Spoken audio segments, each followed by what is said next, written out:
koppiliingi sheer godha maaltaata fooloo godha.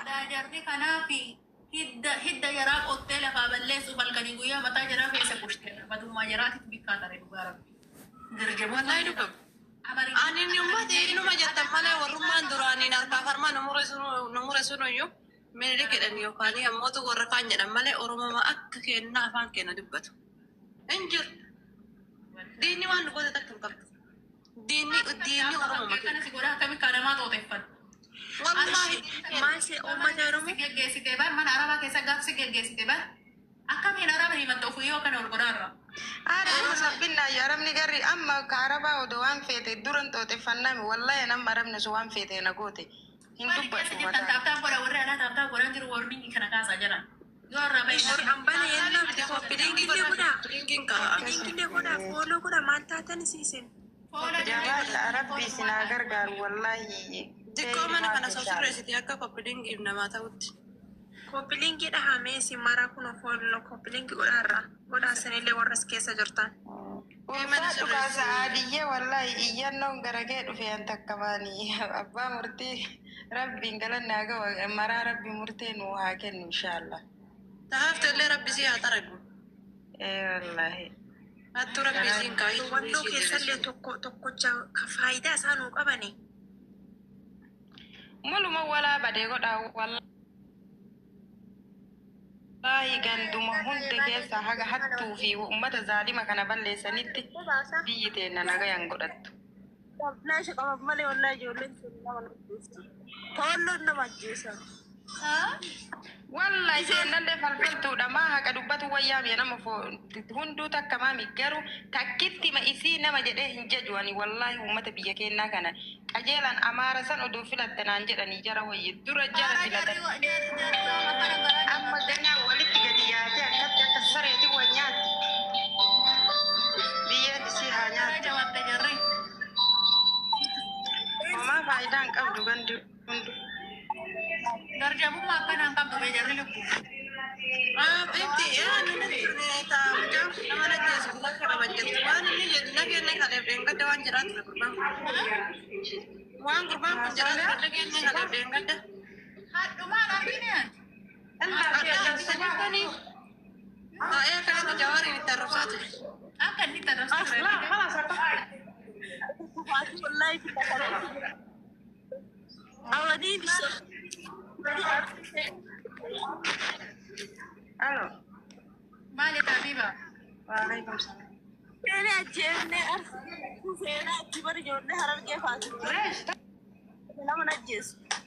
Ijoollee darsiisuudha murtiina feetan qabdi ajjeesuu dandeessu faamni si irra hiriirchitan kun nama nagayaati wallahi. Koomi. Nagaa wayiitiin qabu. Komminiin kun afaan cala ajjeesu wallahi. Ta ajjeesu ijoollee wallooti. Eenyu inni waan ganama inni akkas jedheefi. Dubartii mana banatee irra taa'u isa nama nagayaati wallahi. Muzammil moo. Yaa muzammil nama nagaa ijoollee arsii takkatti hamtuun keessa hin jirtu afaan bicha. Laakiin kan qabamin ijoollee walloo sanii fi ijoollee amma harargeeta kana qabanii miidiyaa irratti dassamu. Nalageeta wuddee dhugaggeeffatu duba akkami argiteen. Habiibti. Habiibti. Dabalee nu ajjeese fidee miidiyaa irratti yoo nu gammachiifte ijoollee arsii nama tokkocha ajjeefte. Hoolaa fi gara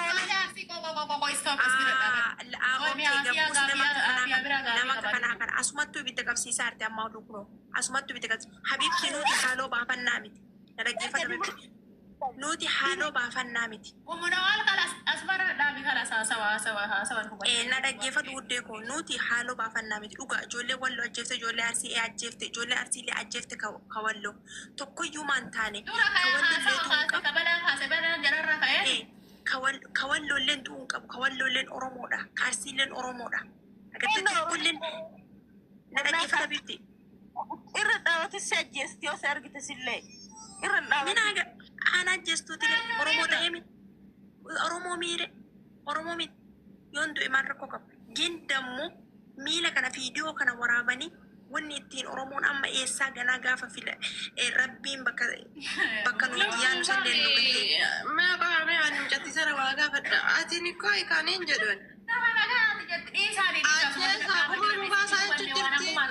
Isin akkasachaa jirta bibbi. Dhumaan uumasa ilma min duunecha. nama nagaa jechuu isii ajjeesee nutti hin finne afaanii asirraa ilma namaa afaan isaa wasaka nama arrabsaa walloo ajjeeftee qaltee nu fidde jechuu siin na fakkaate. No amma bara qaluu isaatii fi dhiisuu isaatii. Habibtiin inni qalee nuu fiduu isaarraa hin barbaannu siigalee gara hundaayyuu. Nuti ka barbaannu. Gara lamaanii nurraa haadhaa dhageeffadha ummati yaa akii nama jala dhageeffadha. Ka qalee fi ka qalchiisallee tokkuma. Wanni inni garaagarummaa qabu hin jiru. Hatta kayoo sanachi jala taa'ee taaptaabiif koppiliingii godhalle dhugaan jaallattanis Oromoon kayoo sanachi jala taa'ee koppiliingiif taaptaabii godhalle ka qalaa hedduunne tokko. Yakkama isaa qaleessan caalaa yakkamaan isa sanii. Yakkamaa akka duubaan ibidda qabsiisu san. Gurbaan kun amatamee qammati arsiin akkasii arsiin maarreedha arsii ofii bu'aa takka buusin ka gandummaa bakka takka bu'u namni nama ajjeesisu tokko gandummaa bakka bu'u. Arsiisa ergattee. Inni maal inni meeshaa gandaati moo bulchaa gandaati moo nama ajjeesisee yuumitti jechi inni jawaarii hidhee qasa fannisan maal inni bargurbaan ilma isin akkana jechuutti jirtan kun haadha namaa qabrii baasee arrabsaa ture namni akka Oromoo walfitti godhe ijara kanneen beeytanii tokkoffaan isaa umunawaan waa hubadhu dura soo waan jedhini waa hubadha keessan karatu miskiina bichisiisu jira wallahi hidda kiyya barinni tawalla usu qabani walla bidayi takati Waliin dhalatte maaf hin ta'in jiruu haadha takkittiitii maaf hin bayyadu. hidda keetii miti obboleessa kee ka waliin dhalatte yoo ta'e nama yoo miidhe nama yoo lubbuu namaa sababa isaati lubbuu namaa kaluftu yoo ta'e hiddummaa jedhama kun lubbuu bareedaa miti garuuyyuu ijoollee arsii nama najjeeftu wallahi ijoolleen tenne nama najjeeftu nu nama ajjeesan jenne barammallee nama ajjeesan irraan Nama ajjeesan jenne Habibti nama ajjeesise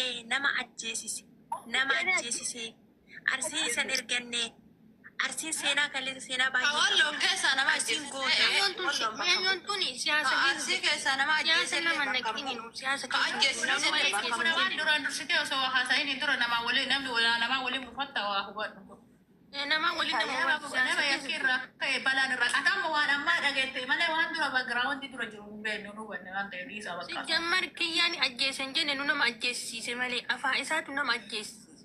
Siigalee kanaan. arsiin diina irraa dhoorge malee kaleessa arsiin Oromoon ajjeesne.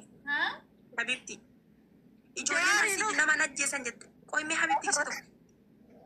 Ayyee Habibti uskute like ijoolleen arsii nama ajjeesneeti ijoolleen arsii diina ajjeesa diina firraa dhoorga biyya fiitirraa diina daangaa isaa cabseetti dhufe kaleessa seenaa akkasii qabna malee arsiin ilma Oromoo kamuun ajjeesu dhugaadha ijoolleen arsii yoo qabdee sin ajjeestu bagan ajjeesin kun ammoo afaan isaatiinuu akka ijoolleen teenna garaa hin laafne waan kaleessa guutuutti keenya gootisan akka ijoolleen teenna dagattee miira keessa galtee waan biraatti akka oofee eenyu mucaa kana afaan isaa adaban qaban.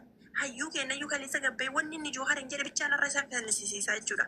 Nuti osoo gandummaa ta'e Joohar nama beeku. Eenyu rabbi araarsu jira du'aayi kana taartaa fi Kanaafiyyuu jechuudha. komentiin du'aayi kadhattiif rabbi araarsu lubbuu ijoollee dhumattee san deebisuu dandeettaa? ani hoo Laa komentii jedha raagoo lubbuu warra ijoollee lubbuu dhumattee san deebisuu dandeettaa obboleetti? eegalee kaleefaa osoo inni miidiyaa gubbaa taa'u akkatti mucaa isaatti qalanitti man wallahi yaa rabbi kiyyaa kun abaarima wayiiti wallahi rabbummaan nu alaaffisu. Qaqalchiise taati amma beenni miskiina dhiiga kiyyaa jettu kana bakka dhalee akka qalan godhu. Isaa miti burriyyeenna keessa taa'uu jedhan san qabanii fidanii itti arargee. Mucayyoon hiriyyummaa walii qabdina fakkaatte. Habibti saadiyyaa ati mee modee tara naa kenni lubbuu wayisi fayyada. Argee wallaa kan. Akkanaa miti saadiyyee fayidaa tokko heddu jira wallaa. Arsise kana haasawa dogongora haasawa fokkata uummata hagana irra dubbachuun kee dogongoraadhaaf uummanni dhiifama siyaa godhu yeroo biraatiif. Ada osoo obboleessi kan kee nama qalee obboleessi islaamaa gabiraa qalees jala dheessee dhoksita jechuun dhugaa nama saniin baasu. wallahi miti saada wallaa saniif hin jenne dhiifama narraa ta'a wanti an jedheefi kazaayira morma namaa akkana qalee ol darbe maa qabu. Qaqalchiise isaa miree kanneen kan akka dhayaa ture haqala. Fannisa Amma dhageeffadhu qoy saadiyyee qoy ati guyyaa Jawaariin jala ta'etti dhaggeeffatteerta lubbu. Ani moo Ilma namaa waa wayii beekaa. nama qalee caalaa kana maqachiisatu caalaa beeytaniisi nama lubbuu akkana qalbii nama rakaayee nama qalee caalaa bakka qalchiisa caalaa habiibti dura tokkoffaa yeroo waa